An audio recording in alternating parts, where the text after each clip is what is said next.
Africa को कुछ खास नजर से नहीं देखा जाता है। इस महाद्वीप में बहुत सारे हिंसक, भ्रष्ट और अस्थिर राष्ट्र हैं और यहाँ दुनिया के सबसे कम विकसित देश हैं। लेकिन अफ्रीका एक बड़ा महाद्वीप है।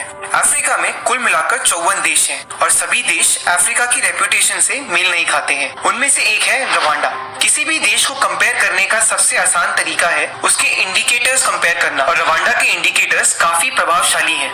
एक साल में हर 1 लाख लोगों में रवांडा में औसतन 2.5 मर्डर के केस होते हैं। तुलना में ये भारत के 3.2 या यूएसए के 5.4 से भी कम है। अगर हम ये तुलना रवांडा के पड़ोसी देशों से करें तो ये आंकड़ा और भी आश्चर्यचकित करने वाला हो जाता है, क्योंकि युगांडा में 11.5, टैंजानिया में 7, बुरुंडी में 6 और रिपब्लिक ऑफ कॉन्गो में 13.6 कत्ल हर 1 लाख लोगों पे होते हैं। इसके अलावा रवांडा दुनिया के सबसे कम भ्रष्ट देश के रूप में 48वें स्थान पर है। ये सबसे अच्छा नहीं है, लेकिन महाद्वीप पर केवल बोत्सवाना ही एक ऐसा देश है जो रवांडा के मुकाबले एक अमीर देश है, जिसकी रैंक ज्यादा है।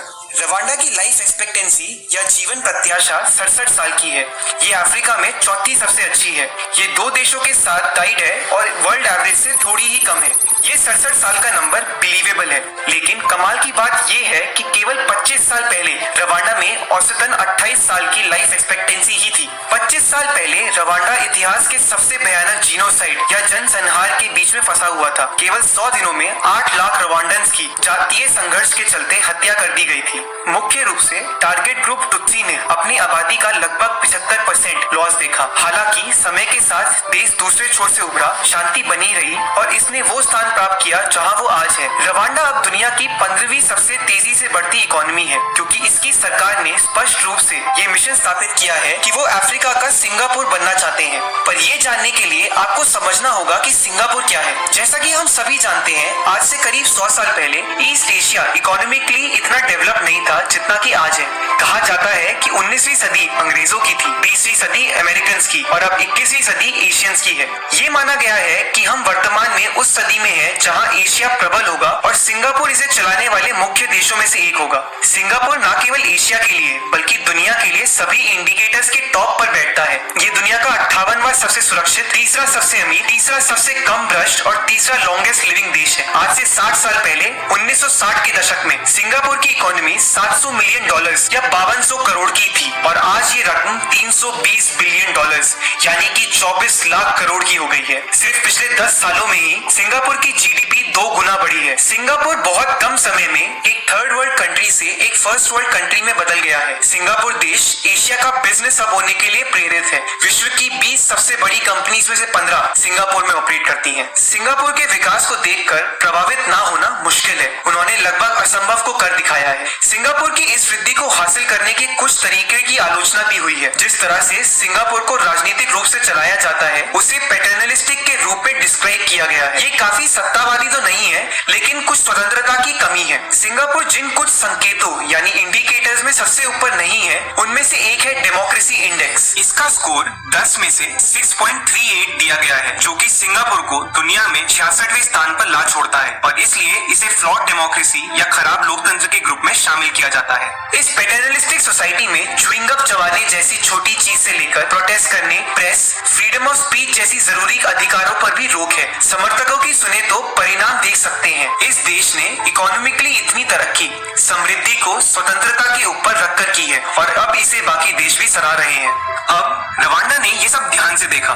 प्रेसिडेंट पॉल कगामे ने रवांडा को अफ्रीका का सिंगापुर बनाने की घोषणा तक कर दी, जो कि कई महीनों में होता जा रहा है। ये तर्क देना कि रवांडा सत्तावादी है आसान है। जिस डेमोक्रेसी इंडेक्स पर सिंगापुर को फ्लॉट डेमोक्रेसी के रूप में स्थापित किया गया है, वहीं रवांडा को 10 में से 3.35 अंक प्राप्त होते हैं और इसे सत्तावादी घोषित किया जाता है। रवांडा के प्रेसिडेंट पॉल कगामे पहली बार 2003 में चुने गए, फिर 2010 में और उसके बाद 2017 में भी, वो भी 98.8% वोट्स के साथ। अमेरिकी विदेशी विभाग ने हालांकि तीसरे चुनाव को कुछ अनियमित बताया। ये बात भी तब आई जब रवांडा ने संवैधानिक रूप से कार्यकाल की सीमा को बदला ताकि कगामी फिर से प्रेसिडेंट बन सके। वे स्पष्ट रूप से लोगों को काफी पसंद है और प्रभावशाली भी है। उन्होंने सेना में अपना करियर शुरू किया।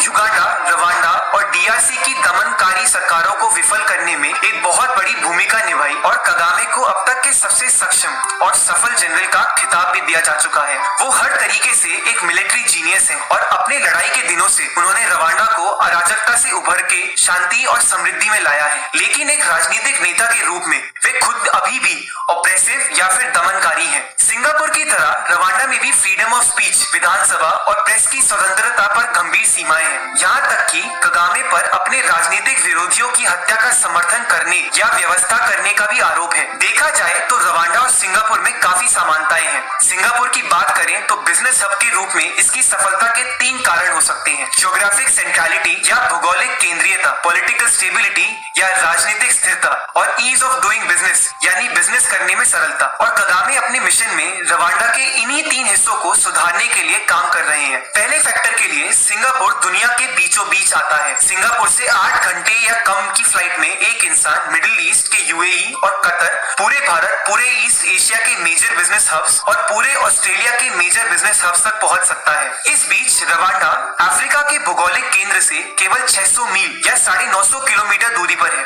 एक बड़े महाद्वीप के जितने बीचों बीच एक देश हो सकता है, रवांडा उतना है। पर दोनों देशों के लिए बीच में स्थित होना कोई मायने नहीं रखता जब तक वहाँ कोई पहुंच नहीं जाता। सिंगापुर की सबसे बड़ी कंपनीज में से एक है सिंगापुर एयरलाइंस, जिसे दुनिया की सबसे सर्वश्रेष्ठ एयरलाइन माना जाता है।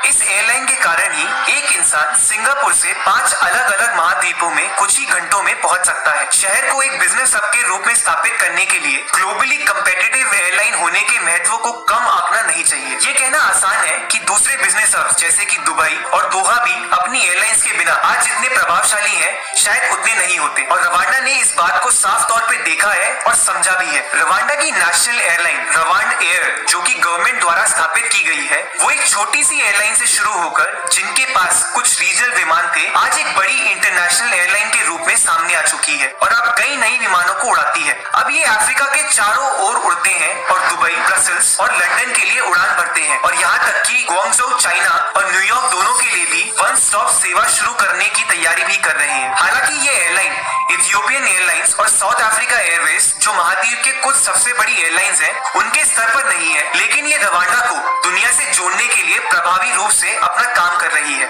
सिंगापुर की आर्थिक सफलता का दूसरा कारण है राजनीतिक स्थिरता।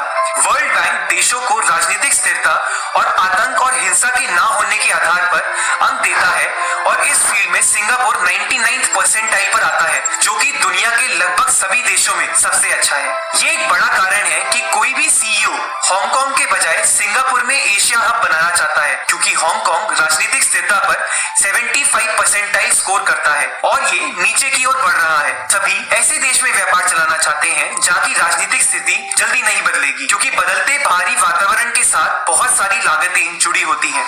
रवांडा इस पॉलिटिकल स्टेबिलिटी इंडिकेटर में 48th परसेंटाइल पर आता है, जो कि इस स्केल के बीचों बीच में है। ये इतना कुछ खास नहीं है, पर अगर सब सहारन एवरेज, जो कि 31 का है, उससे तुलना की जाए तो रवांडा सही जा रहा है। हालांकि इस बात पे बहस हो सकती है कि यदि ऑथोरिटेरियनिज्म या सत्तावाद राजनीतिक स्टेबिलिटी को बढ़ावा देता है या रोकता है। रवांडा के मामले में मौजूदा सरकार के होने के इतने कम वर्षों की वजह से ये जानना मुश्किल है कि देश वास्तव में स्थिर है भी या नहीं। रवांडा कई तरीकों से अब एक पुलिस स्टेट है। देश भर में रैंडम चेक पॉइंट्स हैं और देश की राजधानी कगाली में तो कई इमारतों पर कड़ी सुरक्षा भी है। कगाली अब अफ्रीका के और दुनिया के सबसे साफ शहरों में से एक है। महत्व रूप से इसका कारण है कि उन्होंने सिंगल यूज प्लास्टिक और प्लास्टिक बैग्स पर बैन कर रखा है। इसके अलावा एक और कारण है, जनसंख्या के सभी सक्षम सदस्यों को हर महीने के आखिरी शनिवार को सामुदायिक सफाई दिवस में भाग लेना जरूरी होता है।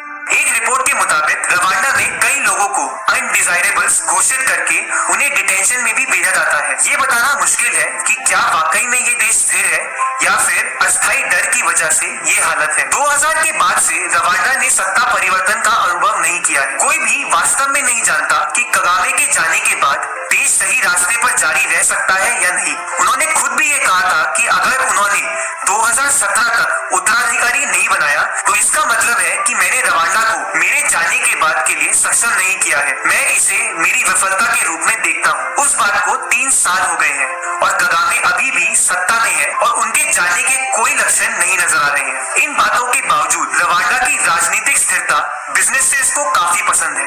ये एक बड़ा फैक्टर होता है जिससे वे तय करते हैं कि किन देशों में काम करना है। तीसरी वजह जो कि सिंगापुर की बिजनेस सक्सेस के लिए जिम्मेदार है वो है बिजनेस करने में सरलता, और ये सबसे इंपॉर्टेंट वजह है और रवांडा इसी में सबसे सक्षम है।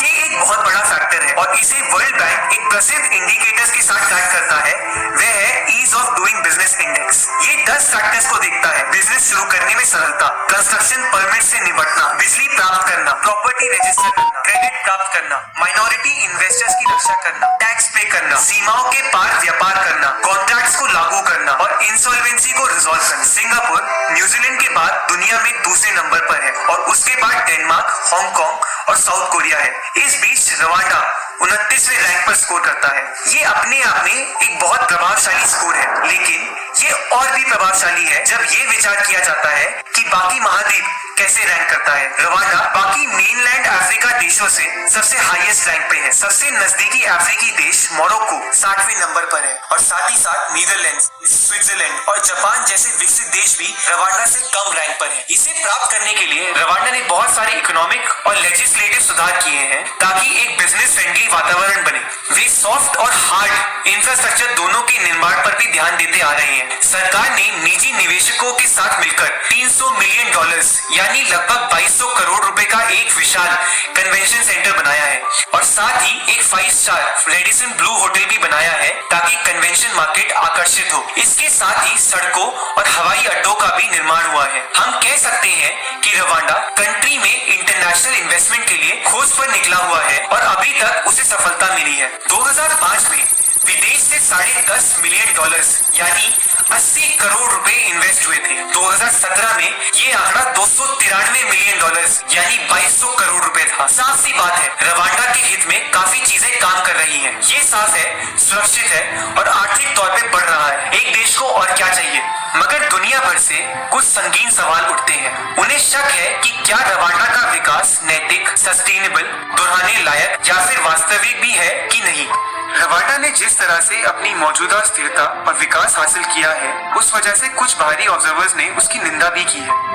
रवांडा की दिखावटें भी धोखा दे सकती हैं। ये बात जायज भी है क्योंकि रवांडा अभी भी दुनिया के सबसे गरीब देशों में से एक है और वहाँ का औसतन नागरिक साल का $750 या 56,000 रुपए कमाता है। कुछ ये भी सवाल करते हैं कि क्या देश को अपनी एयरलाइन, अपने इंफ्रास्ट्रक्चर और अपने कैपिटल पर इतना खर्च करना चाहिए जब देश में बहुत सारे लोग इतने गरीब हैं। कुछ ये सवाल करते हैं कि क्या देश अपने ग्रामीण गरीबों को पीछे छोड़ते हुए अपने मध्यम और उच्च वर्ग के लोगों के लिए बढ़ रहा है। हालांकि ये कोई आश्चर्य की बात नहीं है कि कोई पड़ोसी देश जो हिंसा और गरीबी से परेशान है वो विचार करे कि क्या उन्हें कगामे के तरीके को अपनाना चाहिए या नहीं। बाहर के ऑब्जर्वर्स ने इस प्रश्न का मिक्स्ड आंसर दिया है। कुछ लोगों का मानना है कि सत्तावादी नीतियों से देश में विद्रोह की भावना आएगी जो काफी खतरनाक हो सकती है। उन्हें चिंता है कि देश में फिर से हिंसा हो जाएगी। कुछ तो ये भी कहते हैं कि रवांडा का मौजूदा शासन बिना किसी असल ठोस बदलाव के सिर्फ इंडिकेटर्स पे अच्छी रैंक लाके चीजों को बाहर से अच्छा दिखाने की कोशिश कर रहा है। यहाँ तक कि कुछ आरोप ये भी हैं कि रवांडन जीडीपी के विकास के आंकड़े बढ़ाए गए हैं या उनके साथ हेर फेर किए गए हैं। ये सुनिश्चित है